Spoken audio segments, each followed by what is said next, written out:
சரி, இன்னைக்கு நம்ம எதை குறித்து படிக்க போறோம்? நரகத்தை குறித்து படிக்க போறோம். சரிங்களா? இந்த நரகத்தை குறித்து நம்ம படிச்ச பிறகு ஒரு சில கேள்வி பதிலையும் நம்ம என்ன செய்ய போறோம்னா நம்ம தியானிக்க போறோம். சரிங்களா? இந்த ஐஸ்வர்யவான் லாசரு கதைகள்லாம் இருக்கு பாத்தீங்களா?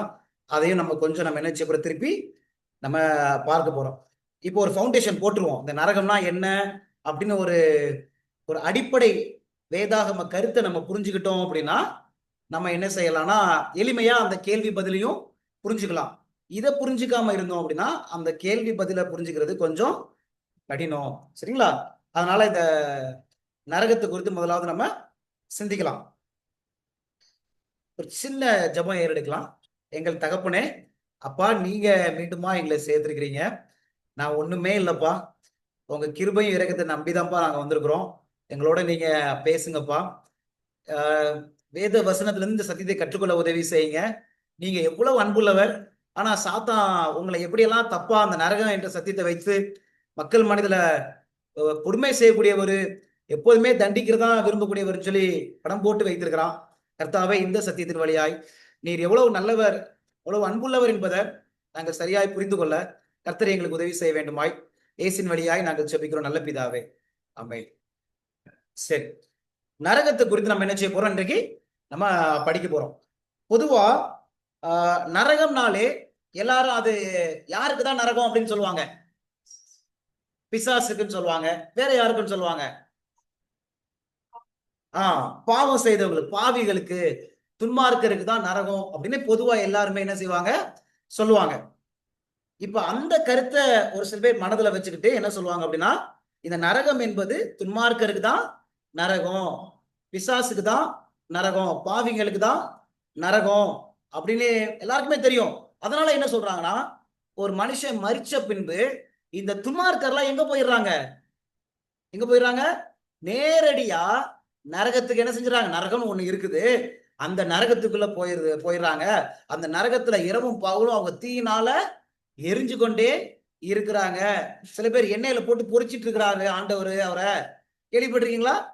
இந்த மாதிரி எல்லாம் நம்ம சில நேரங்கள் இந்த சில டிவிங்கெல்லாம் இந்த மாதிரி வருது. நரக பிக்சரை காமிச்சு அங்க ஒருத்தர் போய் வெந்துட்டு இருக்கிற மாதிரியும் ஆவுன்னு கத்துற மாதிரியும் இப்படிப்பட்ட காரியங்கள்லாம் நம்ம என்ன செய்யறோம், நம்ம பார்க்கிறோம். இப்ப நரகம் என்றாலே அது துன்மார்க்கர்கள் எரிந்து கொண்டிருக்கிற ஒரு இடம் பிரசன்ட்ல. இப்ப அவங்க மறிச்சிட்டாங்க அப்படின்னா நேரம் எங்க போயிடுறாங்க? நரகத்துல போயிடுறாங்க. ஆனா நம்ம என்ன படிச்சுட்டு இருக்கிறோம்? அதுக்கு ஏதாவது வசனம் இருக்கா? இந்த மாதிரி செத்தவங்க மறிச்ச உடனே அவங்க துன்மார்க்கனா இருந்தா அவங்க போய் பூமி கீழே ஏதோ ஒண்ணு எரிஞ்சு கொண்டே இருக்குது, அதுக்குள்ள அவங்க இருந்து கொண்டே இருக்கிறாங்க இரவும் பகலும் அப்படின்னு சில வசனங்கள் இருக்குதா அப்படின்னா, ஒரு சில வசனங்கள் நேரடியா அப்படி இருக்கிற மாதிரி இருக்கும். ஆனா அது கிடையாது. அதெல்லாம் கொஞ்சம் நம்ம என்ன செய்ய போறோம், நம்ம ஆராய போறோம். ஆனா உண்மையிலே வேதாகமோ இந்த செத்தவங்க எங்க போறாங்கன்னு சொல்லுது. அதாவது செத்த துன்மார்க்கர். நம்ம பார்க்கிறது நரகம் என்றாலே துன்மார்க்கர்.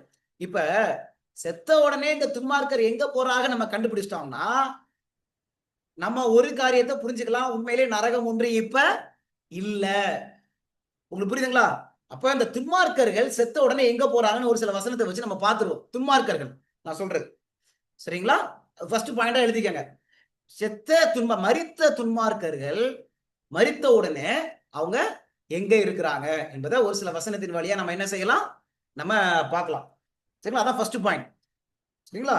மரித்த துன்மார்க்கர்கள் மரித்த உடனே எங்க போறாங்க? ஏன் இந்த கேள்வி ரொம்ப முக்கியம்னா, இப்ப இவங்க கல்லறையில தான் இருக்கிறாங்க அப்படின்னா, அப்புறம் எப்படி அவங்க நரகத்துல எரிஞ்சிட்டு இருக்கிறாங்க இரவு பகலுன்னு சொல்ல முடியும்?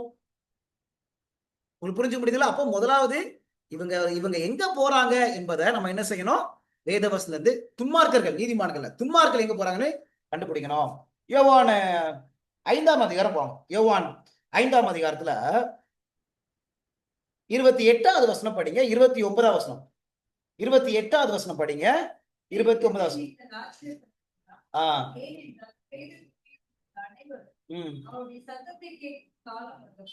அப்பொழுது நன்மை செய்தவர்கள் ஜீவனை அடையும்படி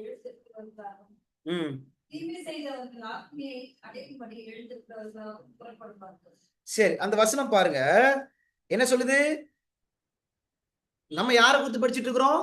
இந்த தீமை செய்தவங்க துன்மார்க்கர்கள் அவங்க எங்கதான் இருக்கிறாங்களாம்? இந்த வசனம் சொல்லுது, வசனம் சொல்லுது, நன்மை செய்கிறவர்கள் ஜீவனை அடையும்படி எழுந்திருக்கிறவர்களாகவும், தீமை செய்தவர்கள் ஆக்கினை அடையும்படி என்ன செய்வாங்க? எழுந்திருப்பாங்க. அப்ப தீமை செய்தவங்க துன்மார்க்கர்கள் அவங்க எழுந்திருப்பாங்களாம். எங்க இருந்து எழுந்திருப்பாங்க? முந்தின வசனம் சொல்லுது பாருங்க 28ல, இதை குறித்து நீங்க என்ன செய்யண்டாம்? ஆச்சரியப்பட வேண்டாம். வசனம் என்ன சொல்லுது? பிரேத குழியில் இருக்கிற அனைவரும், அப்படின்னா அது யாரையும் யாரையும் சேர்த்து சொல்றாரு? துன்மார்க்கரையும் சேர்த்து சொல்றாரு. பிரேத குழியில இருக்கிறாங்க. உங்களுக்கு புரிஞ்சுக்க முடியுதுங்களா? பிரேத குழியில யார் இருக்கிறா? தீமை செய்தவர்கள். சரிங்களா? அப்ப மரிச்ச துன்மார்க்கர்கள் அவங்க எங்க போறாங்க? இந்த வசனம் சொல்லுது, பிரேத குழியில அவங்க என்ன செய்யறாங்க? போறாங்க. சரிங்களா? இன்னொரு வசனம் தானியேல் 12ஆம் அதிகாரம் போம். தானியேல் 12ஆம் அதிகாரம். ஆனா அவங்க எழுந்திருப்பாங்கன்னு சொல்லுதா? இதையும் பிடிச்சிருங்க. அவங்க எழுந்திருப்பாங்கன்னு சொல்லுதா அந்த வசனம்? இப்ப படிச்சீங்களா? எழுந்திருப்பாங்கன்னு சொல்லுதா? எழுந்திருப்பாங்கன்னு சொல்லுது இல்ல? தீமை செய்தவர்கள் ஆக்கினை தீர்ப்பு அடையும்படி அவங்க என்ன செய்வாங்க? எழுந்திருப்பாங்க. அப்ப இப்ப மரிக்கிறாங்கல்ல, அது ஆக்கினை கிடையாது. இப்ப மரிக்கிறது ஆக்கினை கிடையாது. இது பாவத்தினுடைய விளைவு. ஏன்னா இந்த மரணத்தை நீதிமான்களும் பெறுறாங்க. அப்படித்தானே? நீதிமான்களும் பெறாங்க, துன்மார்க்கர்களும் பெறாங்க. இது பாவத்தின் விளைவு, பாவத்தின் தண்டனை கிடையாது. சரிங்களா? பைபிள்ல 2 மரணம் இருக்கு. ஒண்ணு பாவத்தின் விளைவினால வந்த மரணம், அதான் முதலாவது மரணம்னு சொல்லுவோம். இன்னொன்னு 2வது மரணம் அப்படின்னு பைபிள் இருக்கு. நம்ம படிக்க போறோம். அந்த 2வது மரணம் தான் நித்திய மரணம். எழுந்திருக்க மாட்டோம். சரிங்களா? சரி, இந்த துன்மார்கள் ஏன் எழுந்திருப்பாங்க? அதெல்லாம் நம்ம பார்க்கலாம். ஆனா ஒரு காரியம் இந்த வசனம் சொல்லுது, எங்க போறாங்க இவங்க? தீமை செய்தவர்களும் பிரேத குழிக்கு என்ன செய்றாங்க? போறாங்க. ஏன் போறாங்க பிரேத குழியில? ஏன் அவங்க நேரடியா அந்த ஆக்கினை பெறது இல்ல? அதெல்லாம் நம்ம பார்ப்போம். ஆனா பைபிள் சொல்லுது பிரேத குழிக்கு போறாங்க, எழுந்திருப்பாங்கன்னு சொல்லுது. எதுக்கு எழுந்திருப்பாங்கன்னு அந்த வசனம் சொல்லுது? யோவான் 5ல அந்த வசனம் பாத்தீங்கன்னா பாருங்களேன். அதுல ஒரு ஆக்கினை அடையும்படி அவங்க என்ன செய்வாங்க? எழுந்திருப்பாங்க. இப்ப தண்டனையை அடையும்படி எழுந்திருப்பாங்க. அந்த ஆக்கினைனா என்னன்னு பார்க்க போறோம். அந்த வார்த்தையை ஞாபகத்துல வச்சுக்கோங்க. ஆக்கினைன்னு படிக்கிறோம்ல, அந்த வார்த்தை ஞாபகத்துல வச்சுக்கோங்க. நான் திருப்பி வருவேன். சரிங்களா? சரி, இப்ப இன்னொரு வசனம் தானியேல் 12ஆம் அதிகாரத்துல 2வது வசனம் படிங்க. தானியேல் 12ஆம் அதிகாரத்துல 2வது வசனம், பூமியின் தூளிலே நித்திரை பண்ணுகிறவர்களாகிய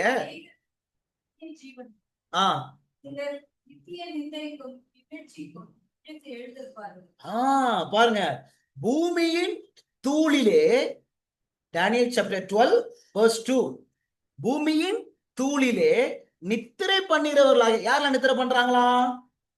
அந்த வசனம் பாருங்க, அநேகரில் சிலர் நித்திய ஜீவனுக்கும் சிலர் நித்திய நிந்தைக்கும் இகழ்ச்சிக்கும். அப்படின்னா இவங்க யாரு?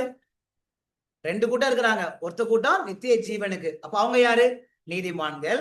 இன்னொரு கூட்டம் இருக்கிறாங்க நித்திய நிந்தைக்கும் இகழ்ச்சிக்கும். உங்க புரிஞ்சுக்க முடியுதுங்களா? அப்ப இன்னொரு கூட்டம் அவங்க எங்க தூங்குறாங்களாம்? அந்த வசனம் சொல்லுது, பூமியின் தூளிலே நித்திரை பண்றாங்க. உங்களுக்கு புரியுதுங்களா? அப்ப துன்மார்க்கரோடு எங்கதான் தூங்குறாங்களாம்? வசனம் சொல்லுது, பூமியினுடைய தூளுல. தூளுனா டஸ்ட், தூசியில, மண்ணுல அவங்க என்ன செய்றாங்க? தூங்கிட்டு இருக்கிறாங்க. அப்ப நீதிமான்கள் மாத்திரம் தூங்கல, வேற யாரும் தூங்குறா? துன்மார்க்கர்கள் என்ன செஞ்சிட்டு இருக்கிறாங்க? தூங்கிட்டு இருக்கிறாங்க. எங்க தூங்குறாங்கன்னு வசனம் படிச்சோம் நம்ம, பூமியின் தூளு. யோவான்ல ஏசப்பா சொல்றாரு, பிரேத குழி. குழி, இந்த பாதாளம் என்ற வார்த்தைனா எல்லாரும் குழின்னு சொல்றாங்கல்ல, அது என்ன குழினா பிரேத குழி. பிரேத குழி, ஞாபகத்துல வச்சுக்க. சரி, இப்ப இன்னொரு வசனம் படிக்க போலாம். அப்போஸ்தலர் புஸ்தகம் போங்க. அப்போஸ்தலர் புஸ்தகத்துல 24ஆம் அதிகாரம் 15வது வசனம் படிங்களேன். அப்போஸ்தலர் புஸ்தகம் 24ஆம் அதிகாரம் 15வது வசனம்.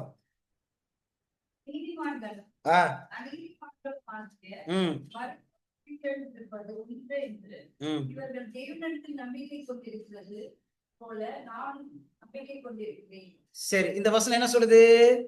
நீதிமான்களும் அந்நீதிமான்களும் என்ன செய்வாங்களாம்? சரி, உயிர்த்தெழுதல் என்பது நீதிமானுக்கு இருக்குதா இல்லையா? இருக்கு. அதே மாதிரி துன்மார்க்கனுக்கு நீதி உயிர்த்தெழுதல் இருக்குதா இல்லையா? இந்த வசனம் என்ன செய்யுது? இருக்குது. எங்க இருந்து உயிர் தெழுவாங்க? எங்க இருந்து உயிர் தெழுவாங்க? ஏற்கனவே படிச்சிட்டோம். ஏற்கனவே எங்க இருந்து படிச்சோம்? யோவான் 5ல தானியேலையும் படிச்சிட்டோம். பூமியின் தூளுல நித்திரை பண்றவங்க எழுந்திருப்பார்கள் படிச்சோமா? தானியேல் 12:2ல பூமியின் தூள்ல இருக்கிறவங்க எழுந்திருப்பாங்க அந்த வசனம் வருதா கடைசியில? அதே மாதிரி யோவான் 5ல ஆக்கினை தீர்ப்பு உண்டாகும்படி அவங்க என்ன செய்வாங்க? எழுந்திருப்பாங்க. அப்ப அவங்க ஏற்கனவே உயிரோடி எண்ணெய் சட்டியில போய் வறுத்து கொண்டு இருக்கிறாங்க துன்மார்க்கர்கள், இல்ல தீல எரிஞ்சு கொண்டே இருக்கிறாங்க இரவும் போகலன்னா அவங்களுக்கு எதுக்கு உயிர் தேர்தல்? யாருக்கு உயிர் தேர்தல்? கல்லறையில யாரு தூங்கிட்டு இருக்கிறாங்களோ செத்தவனுக்கு தான் என்னது உயிர் தேர்தல். அவங்க ஏற்கனவே செத்த பிறகு அவங்க உயிரோடி தான் எண்ணெய் சட்டியில பொறிச்சிட்டு இருக்கிறாங்க, சரிங்களா? எரிஞ்சு கொண்டே இருக்கிறாங்க இரவும் பகலும் அப்படின்னா உயிர் தேர்தல் அவசியம் இல்லைல்ல. ஆனா வசனம் சொல்லுது துன்மார்க்கருக்கும் உயிர் தெழுதல் இருக்குது. பார்க்க எதுக்கு அவங்க உயிர் தெழுறாங்க? ஆனா யோவான்ல கரெக்டா சொல்லிட்டாரு ஆண்டவர். எதுக்கு உயிர் தெழுறாங்க அப்படின்னா ஆக்கினை தீர்ப்பு அடையும்படி, பனிஷ்மெண்ட். இப்ப தானியேல் 2ல சொல்றாரு, நித்திய நிந்தைக்கும் இகழ்ச்சிக்கும் விழித்து அவங்க என்ன செய்வாங்க? எழுந்திருப்பாங்க. அப்ப இப்ப அப்ப அவங்க எழுந்திருக்கிறதே தண்டனைக்கு அப்படின்னா இப்ப அவங்க தண்டனை இப்ப அவங்களுக்கு தண்டனை இருக்குதா? உங்களுக்கு தெளிவா புரிஞ்சுச்சா? அவங்க எழுந்த பிறகுதான் தண்டனை ஒண்ணு இருக்கு. அப்படித்தானே சொல்றது யோவான் 5ல. அவங்க எழுந்து ஆக்கினை தீர்ப்பு அடையும்படி என்ன செய்வாங்க? எழுந்திருப்பாங்க. அப்ப எப்ப அவங்களுக்கு தண்டனை கிடைக்கும்? ஆக்கினை தீர்ப்பு அவங்க எப்ப மீண்டும் எழும்புறாங்களோ அப்பதான் அவங்களுக்கு பனிஷ்மெண்ட். அது வரைக்கும் நித்திரை தான், தூக்கம் தான். பூமியின் தூளுல நித்திரை பண்ணிட்டே இருப்பாங்க. சரிங்களா? இப்ப இந்த கருத்தெல்லாம் வச்சு பார்த்தா இப்ப நரகம் ஏதாவது ஒண்ணு இருக்குதா? இந்த கருத்தெல்லாம் வச்சு பார்த்தா இல்ல. துன்மார்க்கர்கள் யாரோ தீல எரிஞ்சிட்டு இருக்கிறாங்களா இரவும் பகலும் அப்படின்னு இல்ல, சரிங்களா? ஏதோ எண்ணெய் சட்டில போட்டு வறுத்துட்டு இருக்கிறாங்களா? அப்படிலாம் கிடையாது. ஆனா அவங்களுக்கு தண்டனை இருக்குது. ஆக்கினை தீர்ப்பு ஒண்ணு கட்டாயம் இருக்குது. ஆனா அதுக்கு ஒரு காலம் இருக்குது. அவங்க எழுந்திருக்கணும். எப்ப எழும்புவாங்க அதெல்லாம் நம்ம இன்னைக்கு கொஞ்சம் அங்கங்க கொஞ்சம் டச் பண்ண போறோம், சரிங்களா? எப்ப அவங்க எழுந்திருப்பாங்க என்பதெல்லாம். ஆனா அவங்க எழுந்தாதான் அவங்களுக்கு தண்டனை, சரிங்களா? சரி, இப்ப 2வது பாயிண்ட் நம்பர் 1 புரிஞ்சா எல்லாருக்கும்? பாயிண்ட் நம்பர் 1ல என்னென்ன படிச்சோம் நம்ம? துன்மார்க்கர்களும் மரிச்ச பிறகு எங்க தான் போறாங்க? கல்லறை, பிரேதக்குழியில. பிரேதக்குழியில என்ன செஞ்சுட்டு இருக்காங்க? தூங்கிட்டு இருக்கிறாங்க. அவங்க எழும்புவாங்களா? எழும்புவாங்க. எதுக்கு எழும்புவாங்க? எழுந்தாதான் அவங்களுக்கு ஆக்கினை தீர்ப்பு, தண்டனை. அது வரைக்கும் என்ன செய்வாங்க? தூங்குவாங்க. இந்த துன்மார்க்கருக்கு உயிர் தேர்தல் ஒண்ணு இருக்குதா? உயிர் தேர்தல் ஒண்ணு இருக்குது, சரிங்களா? சரி, 2வது பாயிண்ட். 2வது பாயிண்ட்ல நம்ம என்ன படிக்க போறோம் அப்படின்னா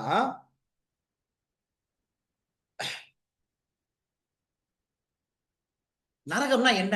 செகண்ட் பாயிண்ட். பாயிண்ட் நம்பர் 2 என்ன அப்படின்னா இந்த நரகம்னா என்ன அப்படின்னு நம்ம என்ன செய்ய போறோம்? நம்ம பார்க்க போறோம், சரிங்களா?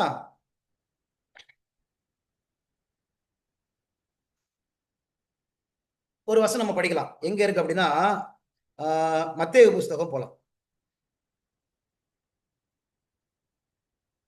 மத்தேயு புஸ்தகத்துல 23ஆம் அதிகாரம் 33ஆம் வசனம் படிங்க. பாயிண்ட் நம்பர் 1 நரகம். 2 பாயிண்ட் இதுல படிக்க போறோம். மத்தேயு 23ஆம் அதிகாரம் 33வது வசனம் படிங்களேன். 23, 33.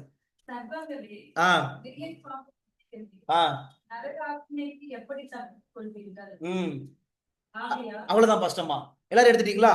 மத்தேயு 23:33ல சர்ப்பங்களே, விரியன் பாம்பு குட்டிகளே, நரக ஆக்கினைக்கு எப்படி, அந்த வசனம் என்ன சொல்லுது? எப்படி தப்பித்துக் கொள்ளப்படுறீங்க? அந்த வசனத்துல நரகம்னா என்ன நீங்களே சொல்லுங்க. நரகம்னா என்ன? நரக ஆக்கினை அப்படின்னு இருக்கா? ஆக்கினை இருக்கா? இப்ப இந்த வசனத்துல நரகம்னா என்ன? பனிஷ்மெண்ட், தண்டனை. எழுதி வச்சுக்கோங்க கரெக்டா. என்னமா? இங்கிலீஷ்ல டேம்னேஷன் ஆஃப் ஹெல் அப்படின்னு இருக்கும். டேம்னேஷன் ஆஃப் ஹெல் அப்படின்னா பனிஷ்மெண்ட், தண்டனை.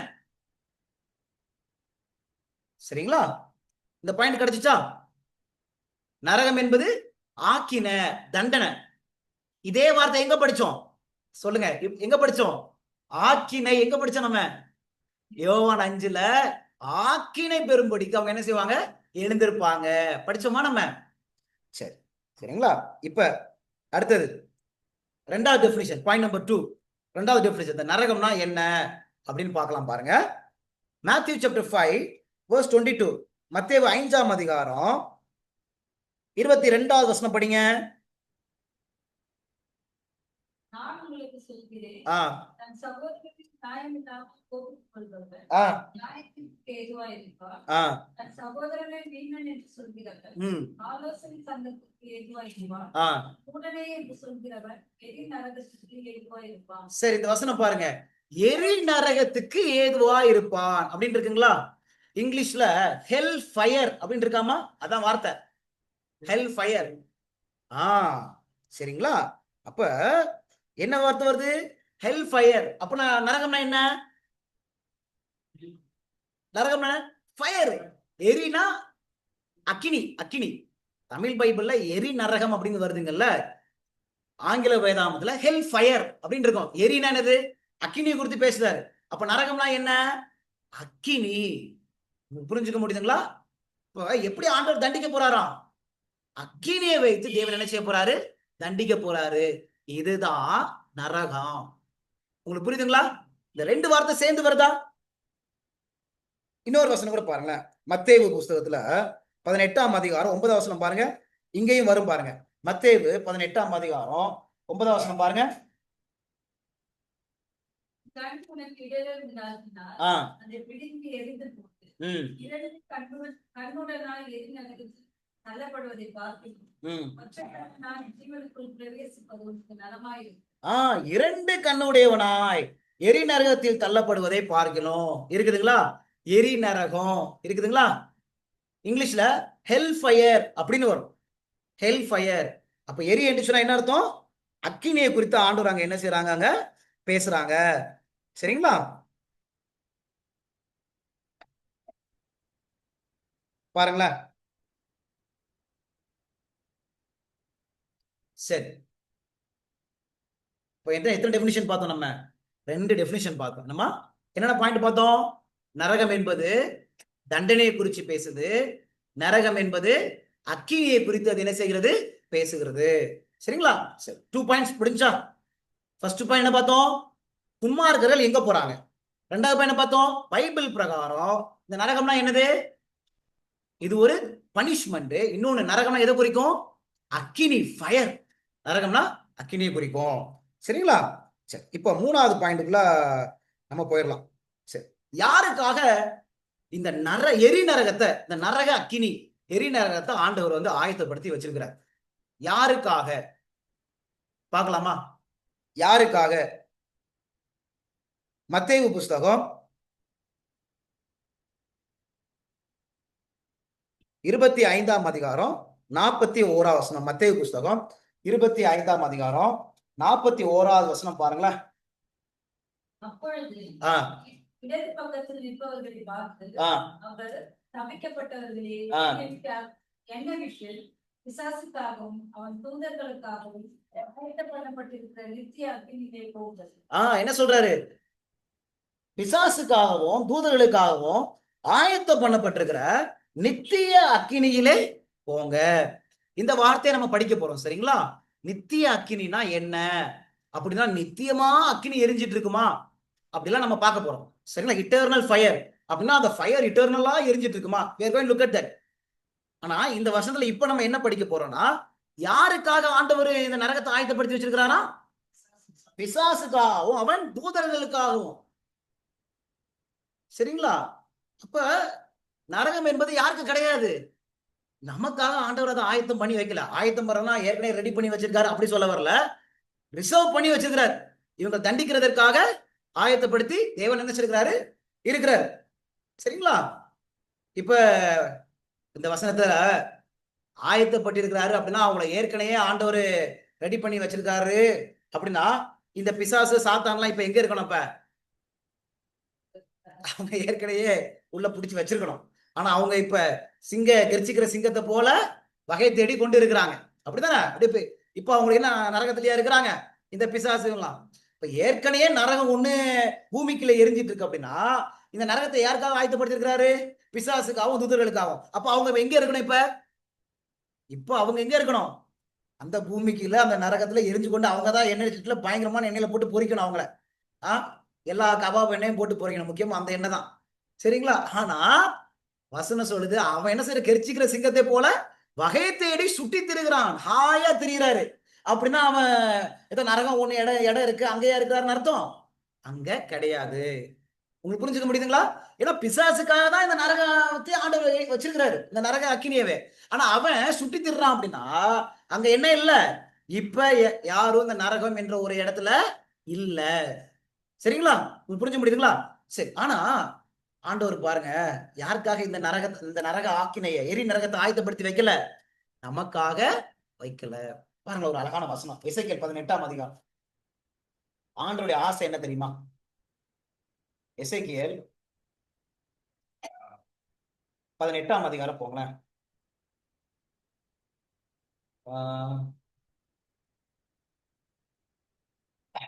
18ஆம் அதிகாரத்துல 23ஆம் வசனம் படிங்க.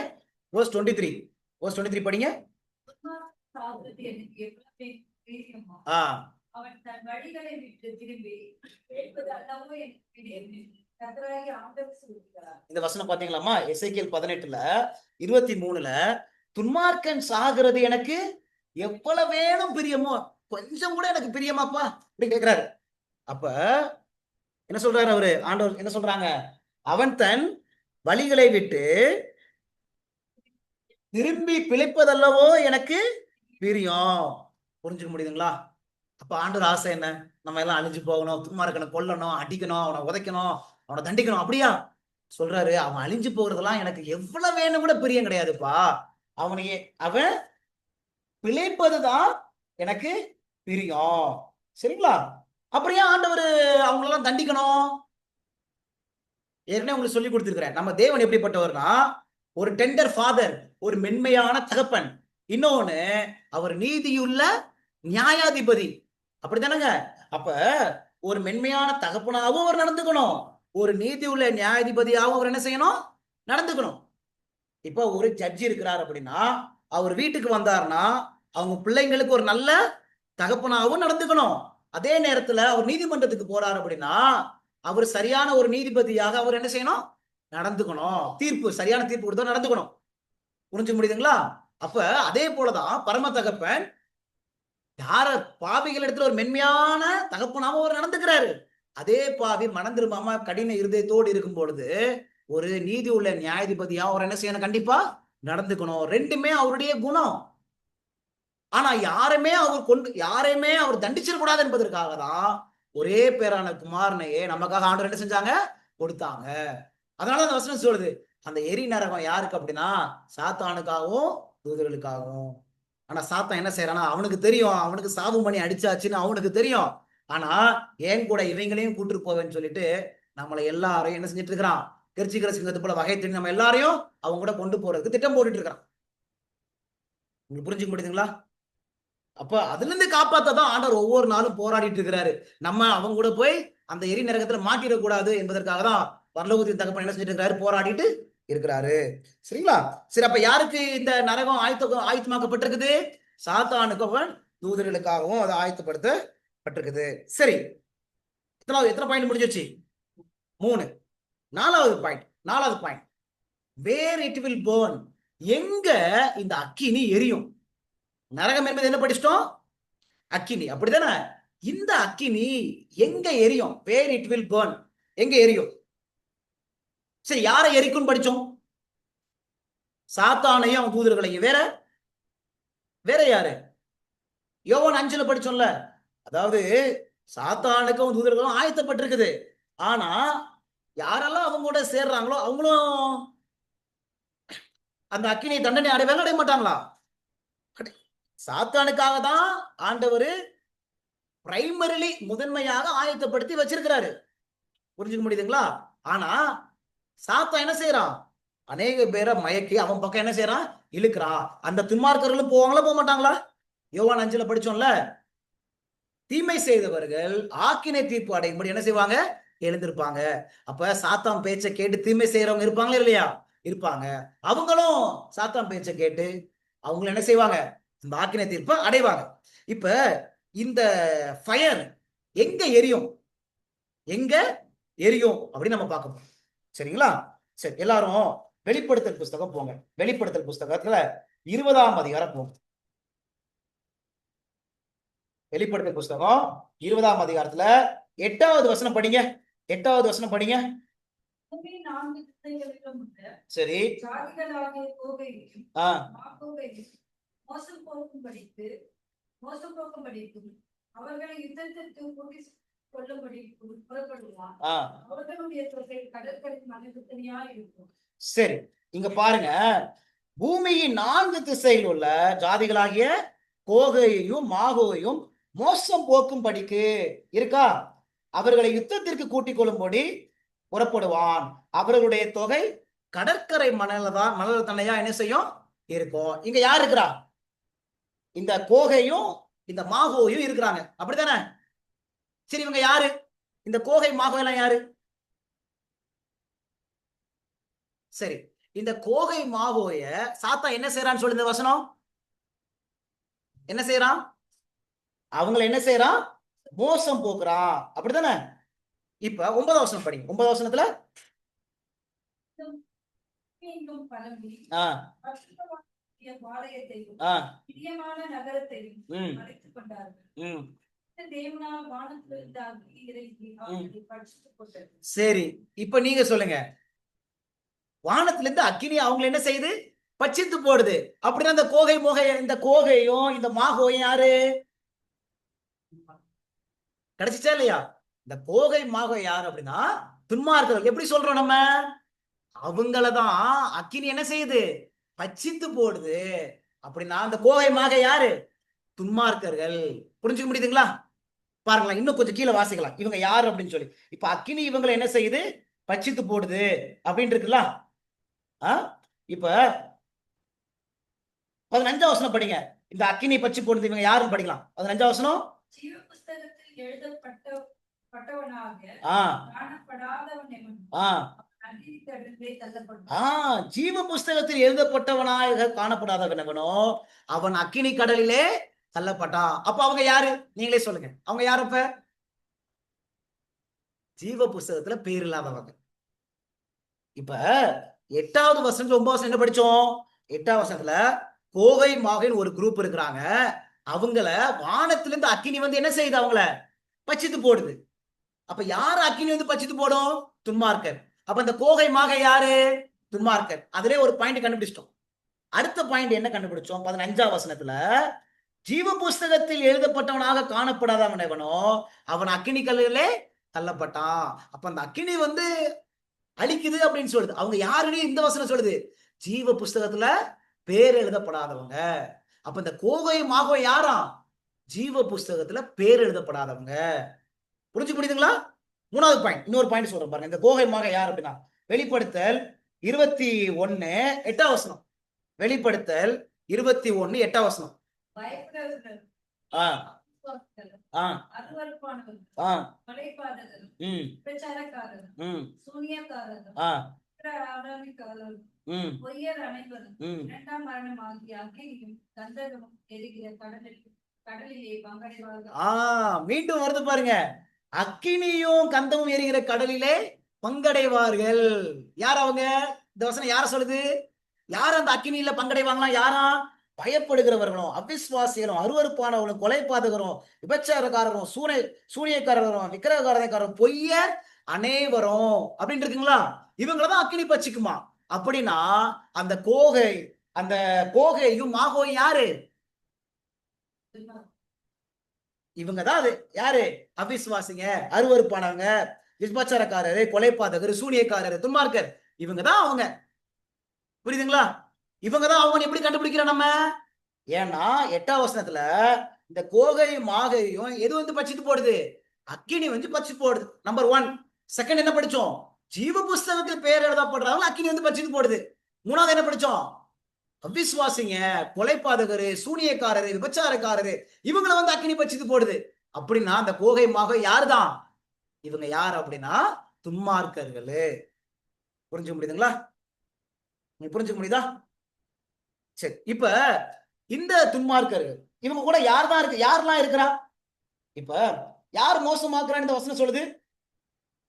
8ஆம் வசனத்துல பூமியின் 4 திசைகளும் உள்ள ஜாதிகளாகிய கோகேயும் மாகேயும் மோசம் போக்கும்படிக்கு. அப்ப இந்த துன்மார்க்கர் யாரு மோசம் போக்குறா? சாத்தா என்ன செய்யறான்? மோசம் போக்குறான். இப்ப சாத்தானும் இந்த அக்னியில அழிக்கப்படுறானா இல்லையா? அப்படியே கீழே 10ஆம் வசனம் பாருங்க. 10ஆம் வசனத்துல மேலும் அவர்களை மோசம் போக்கின பிசாசானவன் மிருகமும் கள்ளக்கு தீர்க்கதரிசியுமா இருக்கிற இடமாகிய அக்கினியும் கந்தகமான கடலிலே தள்ளப்பட்டான். சரி, எல்லாரும் பாயிண்ட்டுக்கு வந்துருங்க.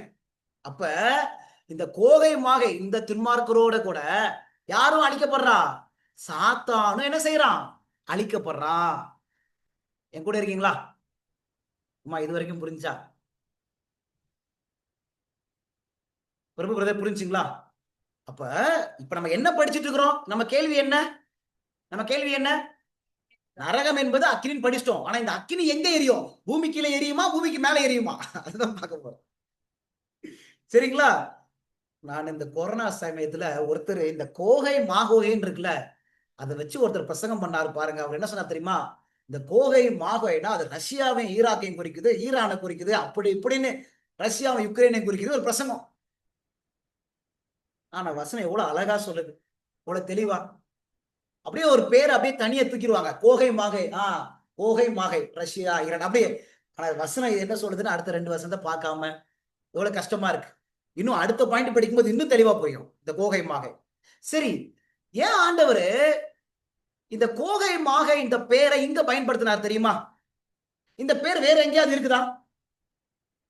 இந்த பேர் எங்கேயா இருக்குதா? எங்கேயா இருக்கு பாருங்களேன். நீங்க பழைய ஏற்பாடு வந்தீங்கன்னா இங்கிலீஷ்ல காக் அண்ட் மேகாக் அப்படிதானமா? எசேக்கியேல் புஸ்தகம் போங்க எல்லாரும். எசேக்கியேல் புஸ்தகம் 38ஆம் அதிகாரம் போங்க. எசேக்கியேல் புஸ்தகத்துல 38ஆம் அதிகாரம் முதல் வசனம் 2ஆம் வசனம் படிங்க. எல்லாரும் எடுத்துட்டீங்களா? எசேக்கியேல் 38 1 2. கர்த்தருடைய வார்த்தை எனக்கு உண்டாகி அவர் மனுபுத்திரனே மேசேக் தூபால் ஜாதிகளின் தலைமையான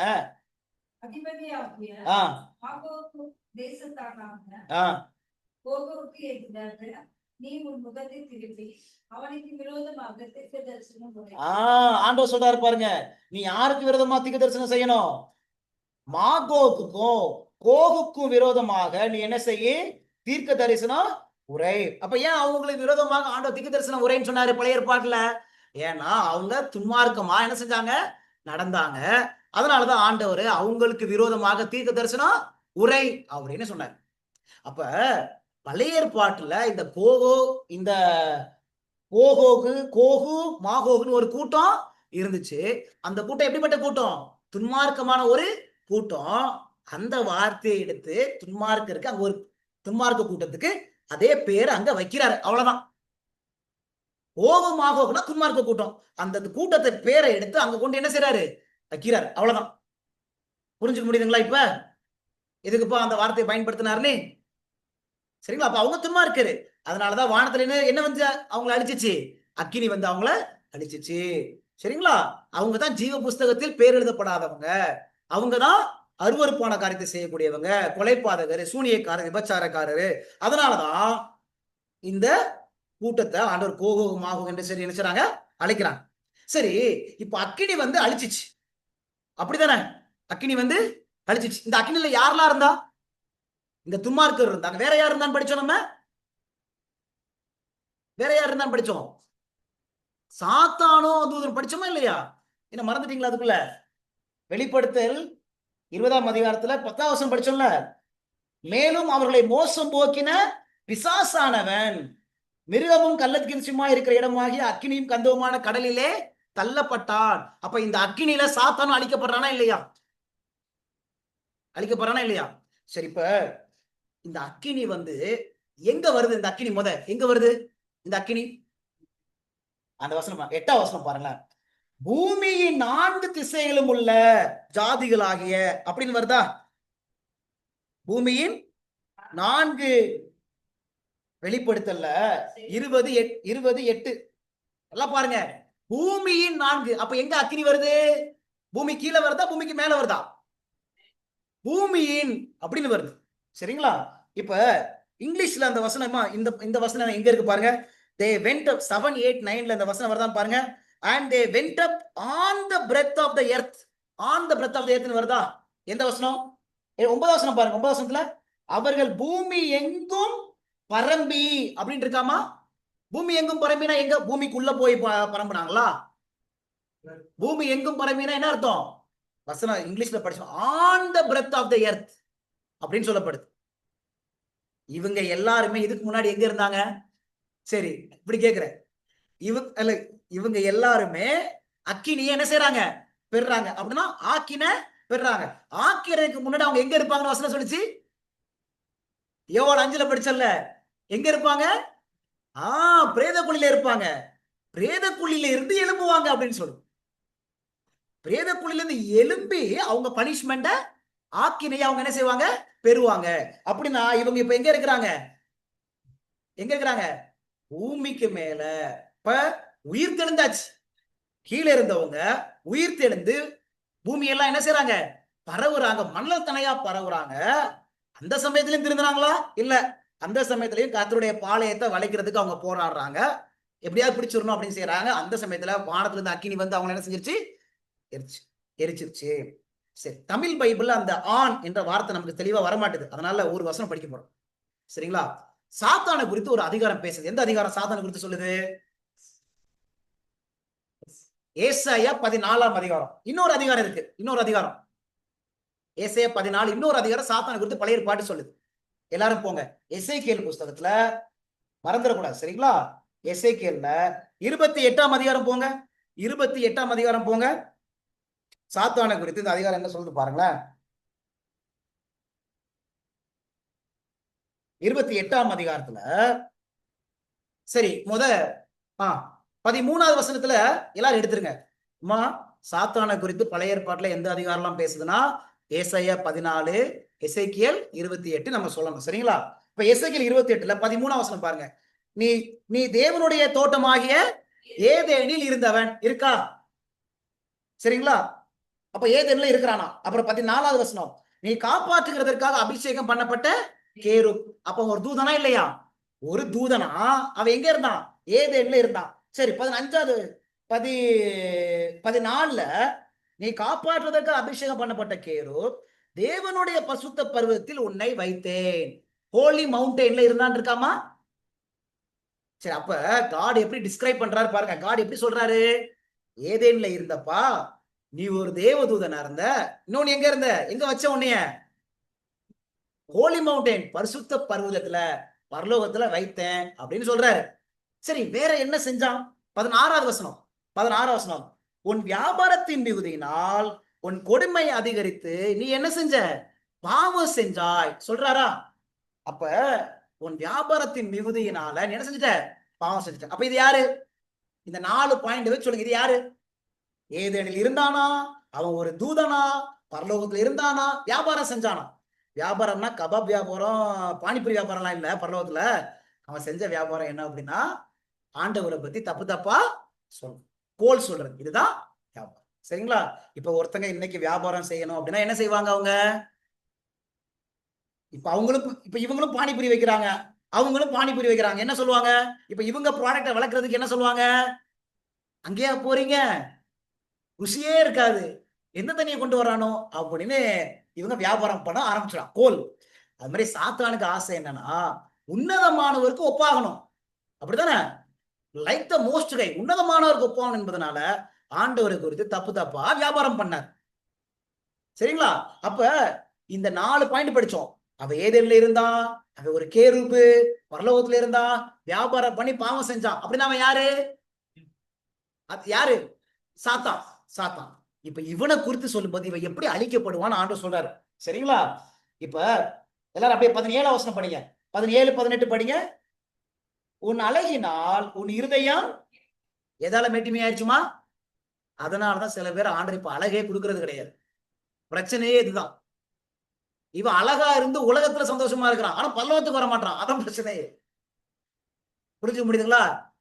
ஆண்டவர் அழகா தான் படைக்கணும், எல்லாரையும் ஆசைப்படுறாரு. ஆனா அழகால என்ன பிரச்சனை வருது? அங்க மேட்டிமை வந்துருது. சில நேரம் அழகு இல்லாம இருக்கிறது கூட பெரிய ஆசீர்வாதம் தான். சரிங்களா? அதுவே பெரிய ஆசீர்வாதம் தான். நீங்க நம்புறீங்களே இல்லையோ, அதுவும் பெரிய கிரேட்டஸ்ட் பிளெஸிங் தான். ஆண்டவருக்கு தெரியும் யாருக்கு கொடுக்கணும், யாருக்கு கொடுக்காம இருக்கணும், யாருக்கு கொடுத்தா என்ன பிரச்சனை ஆகும் அவருக்கு நல்லாவே தெரியும். பூமியிலே செட்டில் ஆயிடுவான், அழகிலே வாழ்ந்துருவான், சரீரனே வாழ்ந்துருவான். அடுத்த பரலோக ஞாபகமே வராது. பெரிய பிரச்சனை. சரிங்களா? உன் அழகினால் உன் இருதயம் மேட்டிமையாயிட்டு, உன் மினுக்கினால் உன் ஞானத்தை, மினுக்கு பாத்தீங்களா சொல்லுவாங்களே, என்ன மினுக்கிட்டே இருக்கிறாப்பா சொல்லுவாங்கல்ல, சொல்ற உன் மினுக்கினால் உன் ஞானத்தை, ஞானம் உள்ள ஒருத்தன் ஞானத்தை கெடுத்துட்டான். சரி, உன்னை தரையிலே தள்ளி போடுவேன், ராஜாக்கள் உன்னை பார்க்கும்படி உன்னை அவர்களுக்கு முன்பாக வேடிக்கையாக்குவேன். இப்ப பாருங்க 18 வசனம். உன் அக்கிரமங்களின் ஏராளத்தினாலும் உன் வியாபாரத்தின், பாருங்க என்ன வியாபாரம் பண்ணானா அந்த வசனம் சொல்லுது, உன் வியாபாரத்தின் அந்நீதத்தினாலும், இருக்கா அந்நீதம், அந்நீதி செஞ்சானா. சரி, உன் வியாபாரத்தின் அந்நியத்தினாலும் உன் பரிசுத்த ஸ்தலங்களை பரிசுத்த குலைச்சலாக்கினாய். ஆகையால் உன்னை பச்சிப்பதமாகிய ஒரு அக்கினியை, சொல்றாரா? இப்ப அக்கினியை வச்சு அழிப்பேங்கிறார். இப்ப எங்க அழிப்பாரு சொல்றாரு பாருங்க. ஒரு அக்கினியை நான் உன் நடுவிலிருந்து புறப்பட பண்ணி உன்னை பார்க்கிற எல்லாருடைய கண்களுக்கு முன்பாகவும் உன்னை பூமியின் மேல் சாம்பலாக்குவேன். இருக்குதா? வசனம் கிடைச்சிருச்சா? இதுல அழகா இருக்கு, வெளிப்படுத்தலோட இது சூப்பரா இருக்கு. என்ன சொல்றாரு? பூமியின் மேல் உன்னை சாம்பலாக்குவேன். எதை அனுப்பிமா? அக்கினியை அனுப்பி பூமியின் மேல உன்னை நான் சாம்பலாக்கிடுவேன்னு சொல்லிட்டாரு. அப்படின்னா சாத்தான் வந்து இரவும் பகலும் எரிஞ்சு கொண்டே இருக்க போறானா? வசனம் தெளிவா சொல்லிச்சா இல்லையா? சாத்தான குறித்த வசனம் சொல்லுது, உன்னைய நான் பூமியின் மேல். அப்ப அக்கினி எங்க வரப்போகுதுமா? பூமியின் மேல. பாருங்க, இப்ப வெளிப்படுத்தல் 20ல அந்த துன்மார்க்கர்கள் சாத்தான எல்லாரையும் அக்கினி வந்து என்ன செய்யுது? அழிக்குது. அப்ப அக்கினி எங்க வருது? இவங்க பூமியில பரம்பிட்டு இருக்கிறாங்க. செத்தவங்க உயிரோடு என்ன செய்யறாங்க? எலும்புறாங்க. எலும்புன பிறகும் அவங்க மனம் திரும்பாம பரிசுத்தவான்களுடைய பாளையத்தை வளைக்கிறாங்க. அந்த சமயத்துல வானத்திலிருந்து என்ன செய்யப்படுது? அக்கினி வந்து இறங்கி அவங்கள அழிச்சிருது. புரிஞ்சுக்க முடியுதுங்களா? சரி, இப்ப எத்தனை பாயிண்ட் முடிஞ்சிச்சு நம்ம? அப்ப இந்த பாயிண்ட் மறந்துடாத, பூமியின் மேல். அப்ப ஃபயர் எங்க பேர்ன் ஆகும்? எப்பவுமே பேர்ன் ஆயிட்டு இருக்குமா? எப்பவுமே எரிஞ்சிட்டு இருக்குமா? சொல்லுது சாம்பல் ஆகுது. சாத்தானுக்கு சொல்லும் போதே சாம்பல். அப்படின்னா இரவும் பகலும் பாதிக்கப்படுவான் இருக்குல்ல, அவருடைய அர்த்தம் என்ன நம்ம படிக்க போறோம். சரிங்களா? ஃபார் எவர் அப்படின்னா என்ன அர்த்தம் நம்ம படிக்க போறோம். சரி, எத்தனை பாயிண்ட் முடிச்சுமா? எத்தனை பாயிண்ட்? 4 பாயிண்ட் முடிச்சு. சரிங்களா? அஞ்சாவது point. when will it burn? எப்ப எரியும்? எப்ப இந்த துன்மார்க்கர்கள் அழிக்கப்படுவாங்க? எப்ப சாத்தான், பாருங்க, இந்த நரக அக்கினினால யாரெல்லாம் எரியப்படுறா? துன்மார்க்கர்கள் எரியப்படுறாங்க, சாத்தான் எல்லாருக்கும் ஒரே நேரத்துல தான் என்ன செய்யப்படுறாங்க? அக்கினி வந்து அவங்கள அழிக்குது பூமிக்கு மேல. சரிங்களா? ஆனா எப்ப இது எப்ப நடக்கும்? இப்ப வா, இப்ப தூங்கிட்டு இருக்காங்கன்னு படிச்சிட்டோமே, எப்ப நடக்கும்? அதே வெளிப்படுத்தல் 20ஆம் அதிகாரம். வெளிப்படுத்தல்ல 20ஆம் அதிகாரம். சரிங்களா? 20வது அதிகாரத்துல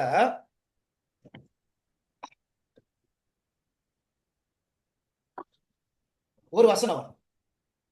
எத்தனாவது வசனம்னா 4வது வசனம், 5வது வசனம் படிங்களா, அப்பதான் நல்லா புரியும். 4வது வசனம், வெளிப்படுத்தல் 20 4வது வசனம் படிங்க.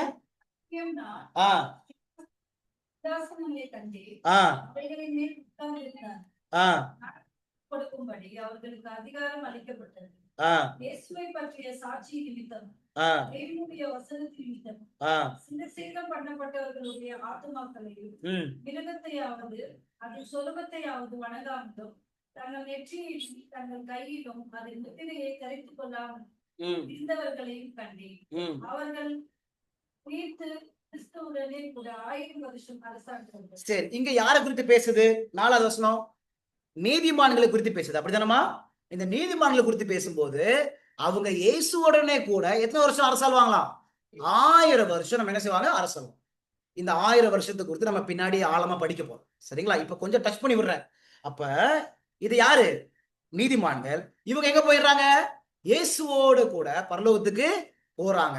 எத்தனை வருஷம்? 1000 வருஷம் அரசாள்றாங்க. அப்ப துன்மார்க்கர்கள் இந்த 1000 வருஷம் அவங்க என்ன செய்வாங்க? அடுத்த வசனம் 5வது வசனம். மரணமடைந்த மற்றவர்கள் ஆ 1000 வருஷம் முடியும் அளவு உயிரடையவில்லை. ஆ இதுவே முதலாம் உயிர்த்தெழுதல். புரிஞ்சிருச்சுங்களா? மரணமடைந்த மற்றவர்கள் அந்த 1000 வருஷம் முடியும் அளவும் உயிரடைய இல்ல. யாரு? அந்த 1000 வருஷம் யார் உயிரடையல? துன்மார்க்கர்கள் உயிரடைய மாட்டாங்க. உங்களுக்கு புரிஞ்சுக்க முடியுதுங்களா? அதான் வசனம் சொல்றது. இதுவே முதலாம் உயிர்த்தெழுதல். அப்ப இந்த முதலாம் உயிர்த்தெழுதல்ல யார் இருப்பா? 6வது வசனம் verse 6. முதலாம் உயிர்த்தெழுதலுக்கு பங்குள்ளவன் பாக்கியவானும் பரிசுத்தவானுமாய் இருக்கிறா. அப்ப யாரு அந்த முதலாம் உயிர்த்தெழுதல் யார் பங்கு கொள்றா? பரிசுத்தவான்கள் பங்கு கொள்றாங்க. புரிஞ்சுக்க முடியுதுங்களா? அப்ப முதலாம் உயிர்த்தெழுதல் ஒண்ணு. அது எப்ப நடக்குது? இயேசுவானவர் 2ஆம் முறை வரும்போதுதான் பரிசுத்தவான்கள் எழுந்திருப்பாங்க. அப்படித்தானே? அதுதான் இந்த முதலாம் உயிர்த்தெழுதல். அப்ப அந்த உயிர்த்தெழுதல் அப்ப 1 தெசலோனிக்கேயர்ல படிக்கிறோம்ல, கிறிஸ்துவுக்குள் மரித்தவர்கள் முதலாவது எழுந்திருப்பார்கள். அப்பொழுது உயிரோடு இருக்க நாமும் அவருக்கு எதிர்கொண்டு போவோம். 1 Thessalonians chapter 4 verse 16 and 17. 1 தெசலோனிக்கேயர் 16, 17ல. அப்ப உயிர்த்தெழுந்த நபர்கள், உயிர்த்தெழுந்த பரிசுத்தவான்கள் அவரோட கூட என்ன செய்வாங்க? எழுந்து போயிருவாங்க. போய் எத்தனை வருஷம் அவரோட கூட இருப்பாங்கன்னு சொல்லுது வசனம்? 1000 வருஷம் அரசாளுவாங்கன்னு சொல்லுது. மற்றவங்க இந்த வசனம் என்ன சொல்லுது? அந்த 1000 வருஷமும் அவங்க என்ன செய்யப்படுறது இல்ல? உயிர் அடைகிறது இல்ல. அந்த மத்தவங்க யாரு? இந்த 2 கூட்டம். நீதிமான்கள், துன்மார்க்கர்கள். நீதிமான்கள் என்ன செஞ்சுறாங்க? ஆண்டவரோட போயிடுறாங்க. இப்ப பாருங்க. இப்ப 7வது வசனம் படிக்கலாம். எல்லாரும் நல்லா பாருங்க வசனம். 7வது வசனம். அந்த 1000 வருஷம் முடியும் போது சாத்தான் தன் காவலிலிருந்து விடுதலையாகி பூமியின் 4 திசைகளும் உள்ள ஜாதிகளாகிய கோகையும் மாகையும் மோசம் போக்கும் படிக்கும் அவர்களை யுத்தத்திற்கு கூட்டிக் கொள்ளும்படி புறப்படுவார். அவர்களுடைய தொகை கடற்கரை மணலத்தனையாய் இருக்கும். இப்ப எத்தனை பேருக்கு புரியுது? இப்ப அந்த 1000 வருஷம் முடியும் போது சாத்தான் தன் காவலிலிருந்து விடுதலை ஆவான். நம்ம படிக்க போறோம். அந்த சாத்தான் காவல்ல இருக்கிறான்னு சொல்லுதுல, அந்த காவல்னா என்ன? அதெல்லாம் நம்ம படிப்போம். சரிங்களா? அப்ப 1000 வருஷம் முடிஞ்ச போது சாத்தான் இந்த கோகையும் மாகோவையும் என்ன செய்யறான்? சேர்க்கிறான். அவங்களாம் யாருன்னு படிச்சோம்? இவங்களை சேர்த்து இவங்க தொகை எப்படி இருக்கான்? கடற்கரை மணலத்தனையா இருக்குது. இவங்களை சேர்க்கிறான். சேர்த்த உடனே 9வது வசனம். அவங்க என்ன செய்றாங்க? அவர்கள் பூமி எங்கும் பரவி பரிசுத்தவானுடைய பாளையத்தையும் பிரியமான நகரத்தையும் வளைந்து கொண்டார்கள். அப்பொழுது தேவனால் வானத்திலிருந்து அக்கினி இறங்கி அவர்களை புரிஞ்சுச்சா? எப்ப நடக்கும்? அப்ப எப்ப துன்மார்க்கர்கள் வந்து அழிக்கப்படுறாங்க? அதுக்கப்புறம் தான் அவங்க என்ன செய்றாங்க? அவங்க அக்கினினால அழிக்கப்படுறாங்க. அதுதான் என்னது? அந்த அக்கினினால அழிக்கப்படுறாங்களா? அதுதான் என்னது? நரகம். புரிஞ்சுக்க முடியுதா இல்லையா? நரகம்னா என்ன படிச்சோம்? நரகம்னா என்னது? தண்டனை. நரகம் என்ன படிச்சோம் நம்ம? அக்கினி, ஃபயர் படிச்சோமா? அப்ப இந்த துன்மார்க்கர்கள் எப்ப தண்டனை பெறுறாங்க? அக்கினியை பெறுறாங்க? இந்த 1000 வருஷம் கழிச்சு இவங்க மீண்டும் என்ன செய்றாங்க? எழும்புறாங்க. எழும்பும் போது இந்த தண்டனை என்ன செய்றாங்க? அவங்க பெறுறாங்க. எனக்கு ஒரு கேள்வி. ஏன் அவங்க 1000 வருஷம் கழிச்சு அவங்க திரும்பி எழும்பி சாகணும்? ஏற்கனவே செத்துட்டாங்கல்ல, அப்படியே விட வேண்டியதானே ஆண்டவர்? எதுக்கு இவங்களை திரும்பி எழும்பி எதுக்கு செய்யறாரு அப்படின்னா, அவங்க ஏன் அந்த தண்டனை அடையறாங்க? ஏன் அவங்களுக்கு நித்திய ஜீவன் இல்லைன்னு அவங்களுக்கு தெரியுமா தெரியக்கூடாதா? இவங்களை எழுப்பி ஆண்டவர் என்ன செய்வார் பார்க்கலாம். சரியா? இப்ப 8வது வசனத்துல 9வது வசனத்துல நம்ம பார்த்துட்டோம். அவங்க செத்து போயிட்டாங்க, அக்கினி வந்து அவங்களை பட்சித்து போட்டதுன்னு பாக்குறோமா? ஆனா இப்ப ஆண்டவர் காரணம் சொல்றாரு. ஏன் தெரியுமா இவங்க வந்து அக்கினியால பட்சிக்கப்பட்டாங்க? ஏன் தெரியுமா அப்படின்னு சொல்லி ஒரு வசனம் வருது பாருங்க. 12வது வசனம் verse 12 படிக்கலாம். அங்க சூப்பரா இருக்கும். சொல்றாரு பாருங்க. verse 12ல மரித்தோராகிய சிறியோரையும் பெரியோரையும் தேவனுக்கு முன்பாக நிற்க கண்டேன். அப்பொழுது புஸ்தகங்கள் திறக்கப்பட்டன. ஜீவ புஸ்தகம் என்னும் வேறொரு புஸ்தகமும் திறக்கப்பட்டது. அப்பொழுது அந்த புஸ்தகங்களில் எழுதப்பட்டவர்களின்படியே மரித்தோர் தங்கள் தங்கள் கிரியைகளுக்கு தக்கதாக, இவங்க யாரு? இவங்க யாரு? 13ஆம் வசனம் பாருங்க. சமுத்திரம் தண்ணில் உள்ள மரித்தோரை ஒப்புவித்தது. சரிங்களா? மரணமும் பாதாளமும் தங்களில் உள்ள மரித்தோரை ஒப்புவித்தன. யாவரும் தங்கள் தங்கள் கிரியைகளின்படியே நியாய தீர்ப்பு அடைந்தார்கள். இவங்க யாரு? அப்பொழுது மரணமும் பாதாளமும் அக்கினி கடலிலே தள்ளப்பட்டன. இது எத்தனாவது மரணம்? இரண்டாவது மரணம். யார் இந்த இரண்டாம் மரணத்தை யார் பெறுவா? துன்மார்க்கர்கள். அப்ப இந்த 12ல இருந்து ஆண்டவர் ஒரு காரியத்தை சொல்றாரு. இவங்க சாகிறதுக்கு முன்னாடி, அவங்களுக்கு முன்னாடி எது திறக்கப்படுதான்? இந்த வசனம் சொல்லுது, புஸ்தகங்கள் திறக்கப்பட்டன. திறக்கப்படுதா? என்ன புஸ்தகம்? என்னென்ன புஸ்தகங்கள் இருக்குது? ஜீவ புஸ்தகம் இருக்குது, ஞாபக புஸ்தகம் இருக்குது, பாவ புஸ்தகம் இருக்குது. அப்ப ஆண்டவர் அவங்களுக்கு எதுக்கு எழுப்புறாரு தெரியுமா? அவங்க செய்த ஒவ்வொரு அநியாயங்கள், பாவங்கள் எல்லாத்தையும் அவங்க தேவன் என்ன செய்யறாங்க? காண்பிக்கிறாங்க. என்னென்ன தப்பெல்லாம் அவங்க செஞ்சாங்கன்னு சொல்லி தேவன் முதலாவது அவங்கள காண்பிக்கிறார். இப்ப அவங்க ஒண்ணுமே தெரியாம அவங்க செய்தது தவறுதான் அப்படின்னு தெரியாம மறிச்சாங்கன்னா, தேவன் நீதி உள்ளவர் என்பதை அவங்களால அறிக்கை செய்ய முடியுமா? தேவன் உண்மை உள்ளவர் என்று அவங்களால அறிக்கை செய்ய முடியுமா? காட் ஒரு ஜஸ்ட் காட் தான், நீதியான தேவன் அறிக்கை செய்ய முடியுமா? முடியாது. அதனாலதான் ஆண்டவர் அந்த 1000 வருஷம் கழிச்சு அவங்களை மீண்டும் எழுப்புறாரு. எழுப்பி அவங்களுடைய தவறுகள் எல்லாம் தேவன் என்ன செய்யறாங்க? அவங்களுக்கு இந்த புஸ்தகங்கள் வழியா காண்பிக்கிறாங்க. ஒவ்வொருவரும் அவங்க தவற பார்ப்பாங்க. எப்படி இயேசுவானவர் தரையில குனிஞ்சு எழுதும் போது அந்த ஒரு கூட்ட ஜனம் அவர் எழுதும் போது பார்த்தாங்களோ, அது போல இவங்க எல்லாருமே என்ன செய்வாங்க? ஒரு பெரிய டிஸ்பிளே, அவங்களுடைய குற்றங்கள் எல்லாம் அவங்களுக்கு முன்பாக ஆண்டவர் வெளிப்படுத்துவாங்க. புரிஞ்சு முடியுங்களா? சரி, வெளிப்படுத்தின பிறகும் மனம் திருப்புறாங்களா? திரும்பியும் எப்படியாவது பிடிச்சிடலாம் சாத்தான் வந்து மோசம் போக்குறான். மோசம் போக்கி வர்றாங்க. சரிங்களா? அப்பதான் இந்த அக்கினி வந்து அவங்களை என்ன செய்யுது? அழிக்குது. இப்ப புரியுதா? ஏன் ஆண்டவர் அவங்கள உடனே மரிச்ச உடனே அக்கினியில ஏன் அவங்கள அழிக்கல? ஏன் கல்லறையில வச்சிருக்கிறாரு? ஏன் 1000 வருஷம் கழிச்சு திரும்பி அவங்கள எழுப்புறாரு? உங்க எல்லாருக்கும் புரியுதுங்களா? என்ன பிரதர், தெளிவா புரிஞ்சுங்களா? அதனாலதான் அவங்களே தூங்க வைக்கிறாரு ஆண்டவர். உடனே அவங்களை எங்க அனுப்பல? ஏன்னா நியாய தீர்ப்பு ஒண்ணு என்ன செய்யல? முடியவே இல்லை. புரிஞ்சுக்க முடியுதுங்களா?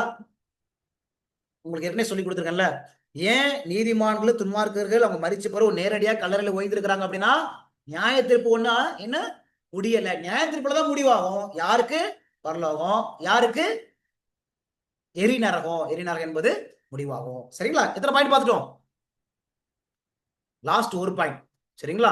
இன்னைக்கு நம்ம டைம் ஆனனால ஒரே ஒரு பாயிண்ட் மட்டும் பார்த்துட்டு முடிச்சுட்டு, எந்த பாயிண்ட் அப்படின்னா 20ஆம் வசனம், 20ஆம் அதிகாரம் 10ஆம் வசனம். லாஸ்ட் ஒரு பாயிண்ட் மட்டும் நம்ம தெளிவா பார்ப்போம். மீதி உள்ளதை நம்ம அடுத்த வாரம் நம்ம கண்டினியூ பண்ணலாம். 20ஆம் அதிகாரம் 10ஆம் வசனம் படிங்க.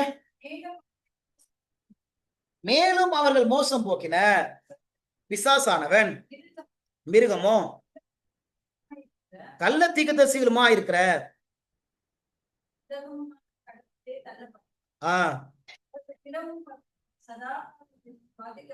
சரி, இந்த வசனம் பாருங்களேன். இந்த வசனம் என்ன சொல்றதுன்னா, அவர்கள் இரவும் பகலும் சதா காலங்களிலே பாதிக்கப்படுவார்கள் அப்படின்னு வருது.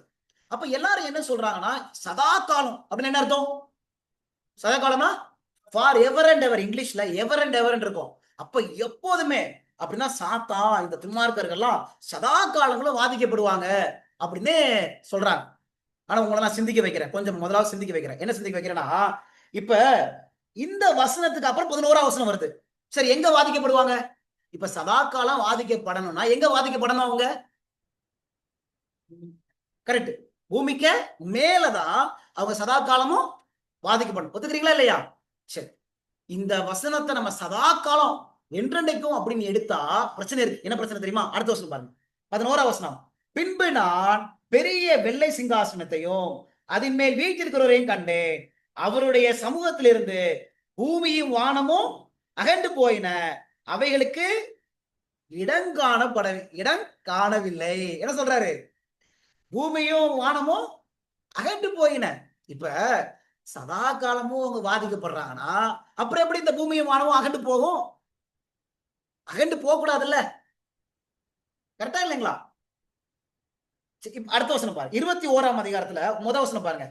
ரெவலேஷன் 21ல verse 1ல பின்பு நான் புதிய வானத்தையும் புதிய பூமியையும் கண்டேன், முந்தின வானமும் முந்தைய பூமியும் ஒளிந்து போயிற்று அப்படின்னு வருது. 21:1 அப்படித்தானங்க?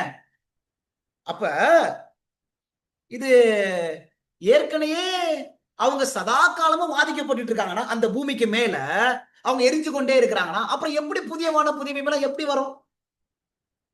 முந்தின வானமும் முந்தைய பூமியும் ஒளிந்து போயிட்டு அப்படின்னு சொல்றாரு ஆண்டவர். அப்ப எப்படி வரும்? பிரச்சனை இருக்குதா இல்லையா? இது ஒரு பிரச்சனை. இன்னொரு பிரச்சனை பாரு. இன்னொரு பிரச்சனை என்னன்னா 14 வசனத்துல மரணமும் அக்கினி கடலிலே தள்ளப்பட்டன. இது இரண்டாம் மரணம். இது இரண்டாம் மரணம். இப்ப ரெண்டு பேருமே சரி, இந்த சாத்தானும் துன்மார்க்கர்களும் சதா காலமே எரிஞ்சு கொண்டே இருக்கிறாங்கன்னா, அப்ப மரணம் ஒண்ணு வரவே கூடாதுல்ல? அப்ப இரண்டாம் மரணம் ஒண்ணு இல்லவே இல்லைன்னு அர்த்தம். இங்க கூட இருக்கீங்களா? எல்லாருக்கும் புரியுதுங்களா இல்லையா? அப்ப இந்த வார்த்தையை நேரடியா எடுத்தா என்னென்ன பிரச்சனை? அப்படின்னா புதிய வானம் புதிய பூமிய உண்டு பண்ணவே முடியாது. பழைய வானம் பழைய பூமி ஒளிந்தே போகாதுன்னு அர்த்தம். ஆனா பைபிள் சொல்றது ஒளிந்து போகும், புதிய வானம் புதிய பூமி உண்டாக்கப்படும். ஒண்ணு. ரெண்டாவது பாயிண்ட் என்னது? செகண்ட் டெத்னு ஒண்ணு இருக்குது. யாருக்கு அந்த செகண்ட் டெத்? துன்மார்க்கர்களுக்கு. இரண்டாம் அப்ப சதா காலம் எரிஞ்சு கொண்டே இருக்கிறாங்க பூமிக்கு மேல அப்படின்னா, அப்ப செகண்ட் டெத்னு ஒண்ணு கிடையாது. மூணாவது பாயிண்ட் எங்க படிச்சோம் நம்ம? எசேக்கியேல் 28ல சாத்தா என்ன ஆவான்னு படிச்சோம். எசேக்கியேல் 28ல பூமியின் மேல் சாம்பல் ஆவான் அப்படின்னு படிச்சோம். சாம்பல். இப்ப எரிஞ்சு கொண்டே இருந்தாங்கன்னா எப்ப சாம்பல் ஆவான்? சாம்பல் ஆயிட்டா என்ன அர்த்தம்? அவன் எரிஞ்சு முடிஞ்சு செத்து போயாச்சு, எல்லாம் முடிஞ்சு போச்சான், உயிரோடு எல்லாம் இல்ல. சரி, அப்படின்னா உங்களுக்கு 3 பாயிண்ட் புரிஞ்சா? அப்படின்னா இந்த வசனத்துடைய அர்த்தம் என்ன? சதா காலம் அப்படின்னு சொல்லப்பட்டிருக்குல்ல, சதா காலம் என்றென்றைக்கும் சொல்றான் தமிழ்ல, சதா காலம் என்றென்றைக்கும். அதனுடைய அர்த்தம் என்ன பாத்துறோமா? 1 சாமுவேல் புஸ்தகம் போங்க எல்லாரும். 1 சாமுவேல் புஸ்தகம் போங்க. 1 சாமுவேல் 1ஆம் அதிகாரம் போங்க. 1 சாமுவேல் 1வது அதிகாரத்துல ஒரு வசனம் அங்க வரும் பாருங்களேன்.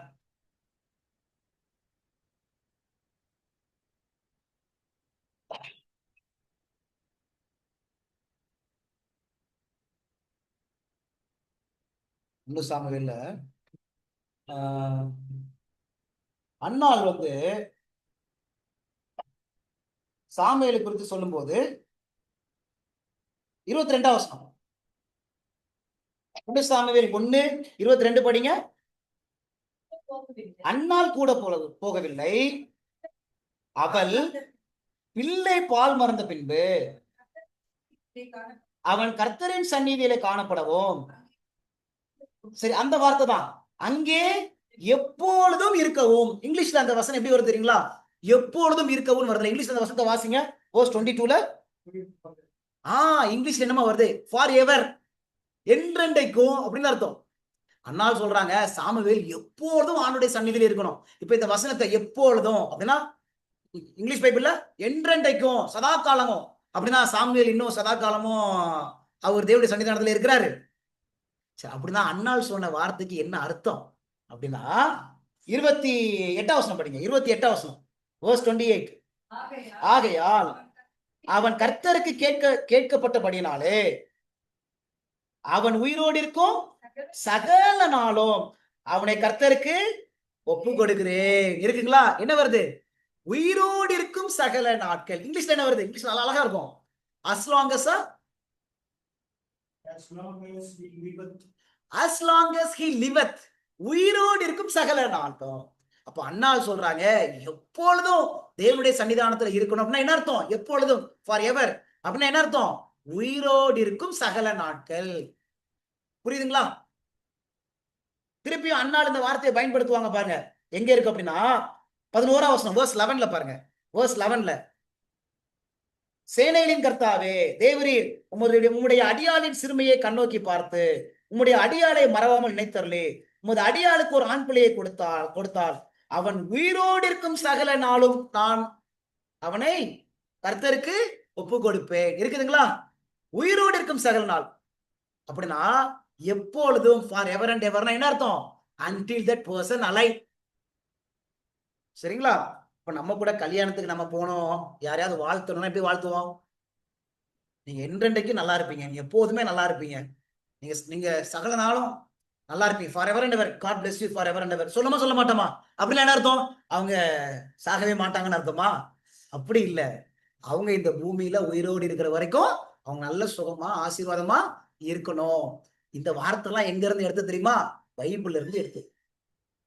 இன்னும் ஒரே ஒரு வசனம் வாசித்து முடிக்க போறோம். யோனா மீனுக்குள்ள இப்ப இருக்கிறாரா இல்லையா? யோனா இருக்கிறாரா இல்லையா? யோனா கிடையாது. ஆனா பைபிள்ல யோனா 2ஆம் அதிகாரம் போனோம். யோனா உடைய ஜெபத்தை பாரு. யோனா 2ஆம் அதிகாரம், 2வது அதிகாரத்துல ஒரு அழகான ஒரு வசனம் இருக்கு பாருங்களேன். 6வது வசனம். யோனா வந்து ஜெபம் பண்றாரு. முத வசனம் யோனா 2 முத வசனம் பாருங்க. அந்த மீனின் வயிற்றில இருந்து யோனா தன் தேவனாகிய கர்த்தரை நோக்கி விண்ணப்பம் பண்ணி அப்படின்னு வருதா? இப்ப 6வது வசனம் verse 6. யோனா 2 முத வசனம், 6வது வசனம் படிங்க. பர்வதங்களின் அடிவாரங்கள் பரியந்தமோ இறங்கினேன், பூமியின் தாழ்பால்கள் என்றென்றைக்கும் என்னை அடைக்கிறதா இருந்தது. என்ன சொல்றாருமா? என்றென்றைக்கும் அடைக்கிறதா இருந்தது. அப்படின்னா என்றென்றைக்கும் அவர் அடக்கிட்டு அவரு பூமியின் அந்த தாழ்பால்கள் அடக்கி கொண்டே இருந்துச்சா? யோனா எப்பவே மீன் வயிற்றுல வெளியில வந்தாச்சு, அப்படிதானே? இது யோனா மீன் வயிற்றுல இருக்கும்போது ஜெபம் பண்றாரு. இந்த மாதிரி பூமியின் தாழ்பால்கள் என ரொம்ப அடைத்து கொண்டே இருக்குது. அதுவும் வசனம் என்றென்றைக்கும். அப்படின்னா என்ன அர்த்தம்? என்றென்றைக்கும்னா அவர் மீனுக்குள்ள இருக்க வரைக்கும், மீனுக்குள்ள இருக்கிற வரைக்கும் அது அடைத்து கொண்டிருந்துச்சு. உங்களுக்கு புரிஞ்சு கொள்ள முடியுதுங்களா? இங்கிலீஷ்ல அது ஃபார் எவர் அண்ட் எவர் அப்படின்னு வருதாமா? என்னப்பா? verse 6 நம்ம ஜோனா chapter 2ல verses 1 and 6 இருக்குதாமா?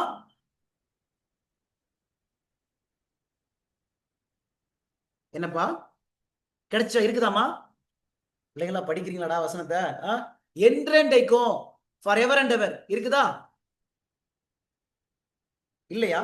So the shipmaster came to him and said unto him, what meanest thou, sleep and arise, fall upon thy God. So we, God will think upon us that he is against him. 2:6 Jonah chapter 2 verse 6 பாருங்க. I went down to the bottoms of the mountains, heard the vast was about for me forever. இருக்கா? For ever அப்படின்னு இருக்காம அந்த வார்த்தை தான் சொல்ல வரேன். என்றென்றைக்கும் அப்படின்னா என்ன அர்த்தம்னா யோனா மீனுக்குள்ள வயிற்றுல இருக்கிற வரைக்கும். அப்ப சாத்தானும் துன்மார்க்கர்களும் இரவும் பகலும் வாதிக்கப்படுவாங்க, சகல நாளும் வாதிக்கப்படும், சதா காலம் வாதிக்கப்படுவாங்க. அப்படின்னா அவங்க சதா காலமும் எரிஞ்சு கொண்டு போறதே இருக்க போறது இல்ல. உயிரோடு இருக்கிற வரைக்கும் அவங்க என்ன செய்ய போறாங்க?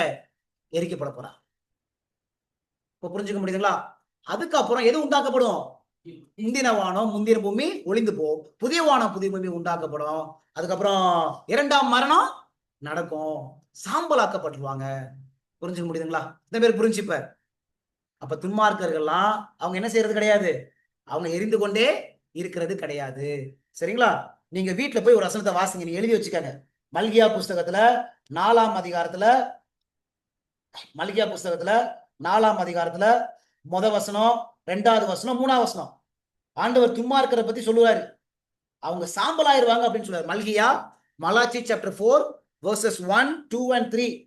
3ஆவது வசனம் பாருங்க. 3ஆவது வசனம், துன்மார்க்கரை மிதிப்பீர்கள், நான் இதை செய்யும் நாளிலே அவர்களை உங்கள் உள்ளங்கால்களின் கீழ் சாம்பலாயிருப்பார்கள் என்று சேனைகளின் கர்த்தர் சொல்லுகிறார். ஆஷஸ் இங்கிலீஷ்ல படிச்சு பாத்தீங்கன்னா ஆஷஸ், சாம்பலாயிருவாங்க அவங்க. சரிங்களா?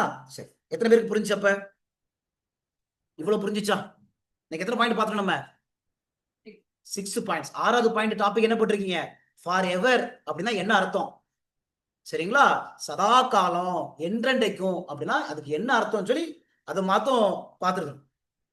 சரிங்களா? இன்னொரு வார்த்தை இருக்கு, நான் உங்களுக்கு அடுத்த வாரம் சொல்லி கொடுக்குறேன். இட்டர்னல் ஃபயர்னு படிச்சோம்ல, நித்திய அக்கினின்னு படிச்சோமா? நித்திய அக்கினின்னு படிச்சோம்ல. உங்க எல்லாருக்கும் ஹோம்வொர்க். நித்திய அக்கினினா என்னன்னு நீங்க படிச்சுட்டு வாங்க. நித்திய அக்கினி என்பது டியூரேஷனா இல்ல பனிஷ்மெண்டா படிச்சுவாங்க. இட்டர்னல் ஃபயர் நம்ம பார்த்தோம்ல, நித்திய அக்கினி.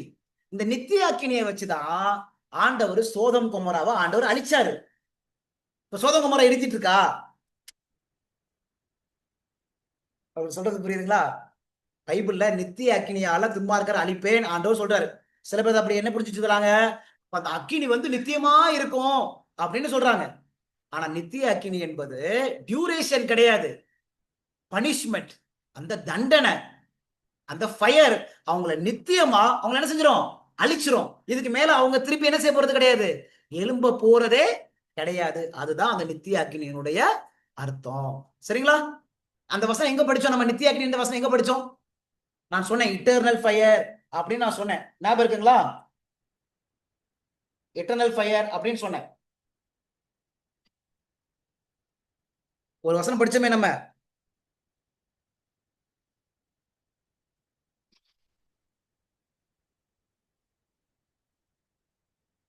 ஒரு வசனம் படிச்சுமே, இட்டர்னல் ஃபயர் அப்படின்னு படிச்சுமே.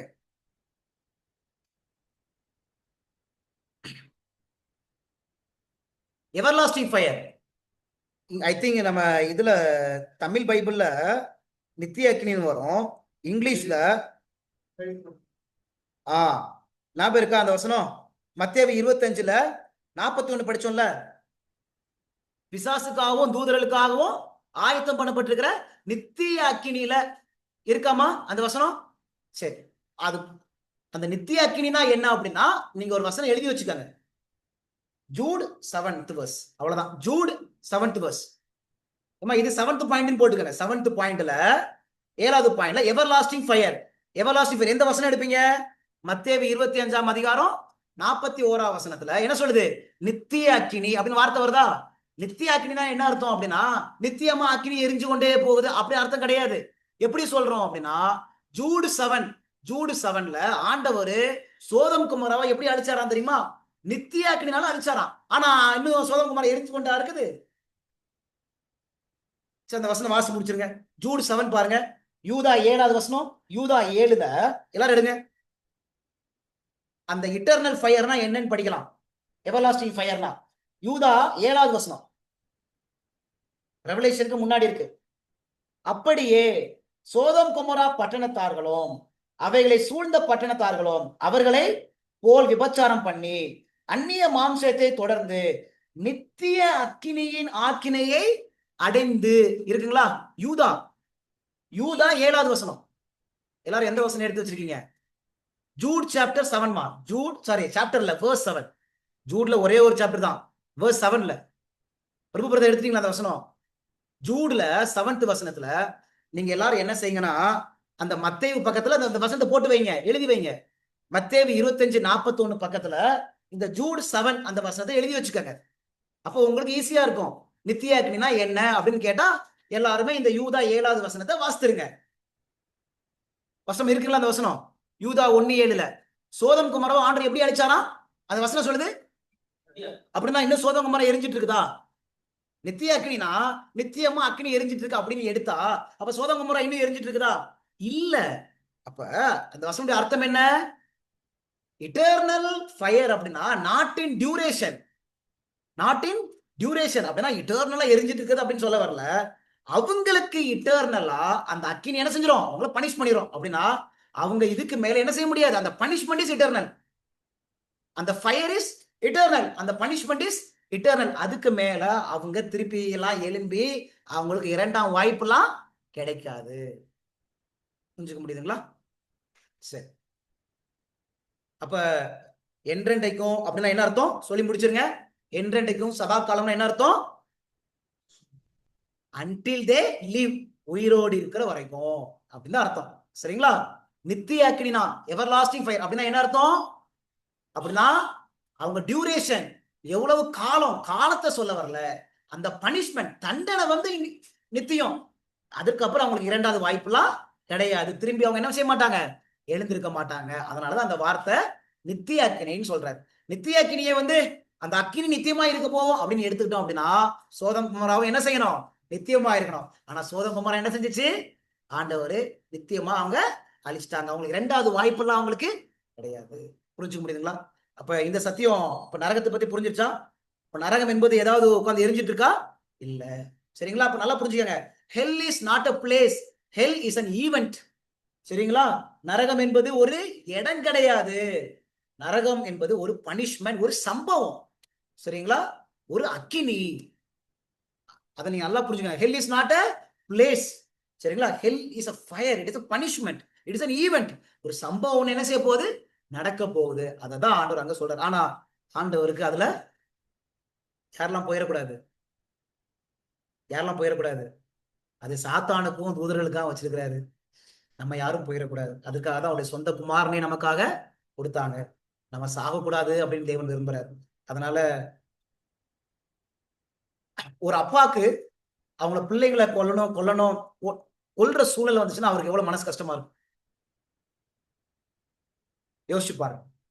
அவன் ரொம்ப கெட்டது செஞ்சுட்டான், ஆனா இப்ப அப்பா தான் அவனை கொல்லணும் அப்படின்னா அவருக்கு எவ்வளவு கஷ்டமா இருக்கும். கெட்ட பையன் தான், ஆனா அப்பா தான் கொல்லணும். ஒரு தாய் வீட்டுல இருக்கிறாங்க, அவங்க பிள்ளைக்கு இன்னைக்கு தூக்கு தண்டனை. அவங்க சொசைட்டில ரொம்ப மோசமான செஞ்சுட்டான், அவனுக்கு தூக்கு தண்டனை. அந்த தாய்க்கு எப்படி இருக்கும், அந்த தாய் தகப்பனுக்கு? அவன் எவ்வளவு மோசமா இருந்தாலும் அந்த தாய் அன்னைக்கு நிம்மதியா சாப்பிட முடியுமா, குடிக்க முடியுமா, இருக்க முடியுமா?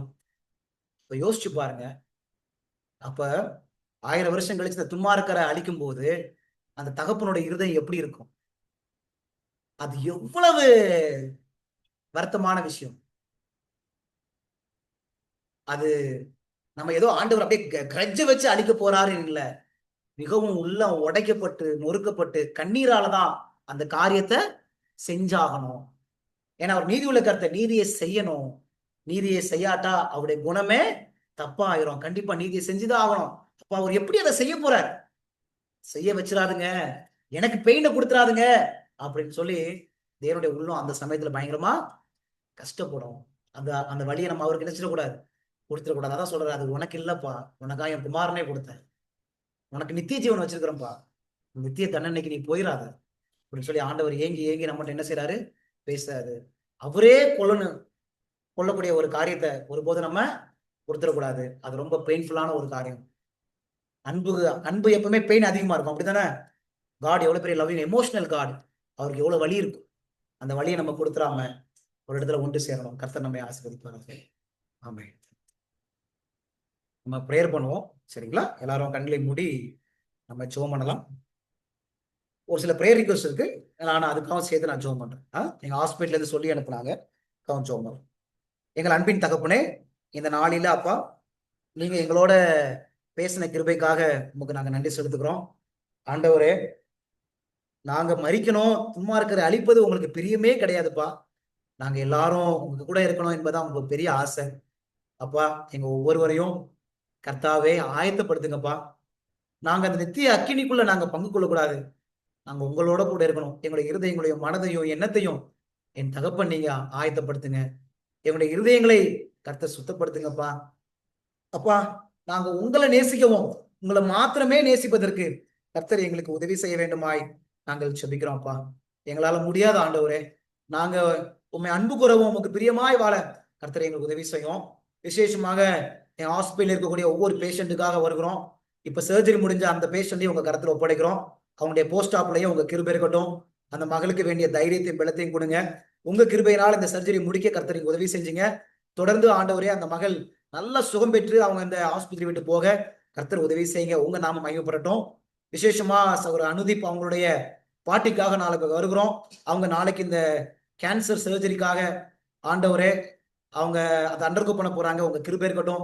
அந்த வயதான தாயோடு உங்க பிரச்சனை இருக்கட்டும். அவங்களுக்கு வேண்டிய நல்ல பலத்தையும் சுகத்தையும் நீங்க கொடுங்க. அந்த சர்ஜரி அவங்க அண்டர்கோ பண்ணும்போது கர்த்தர் அவங்களோட கூட இருந்து நல்ல சுகம் பெற்று அவங்க வெளியில வர அந்த அறுவை சிகிச்சையில தேவனுடைய கரம் இருந்து வழி நடத்தட்டும். இந்த கூட்டத்திலே கலந்து கொண்ட ஒவ்வொரு பிள்ளைகளையும் கர்த்தர் நீங்க ஆசீர்வதியும்.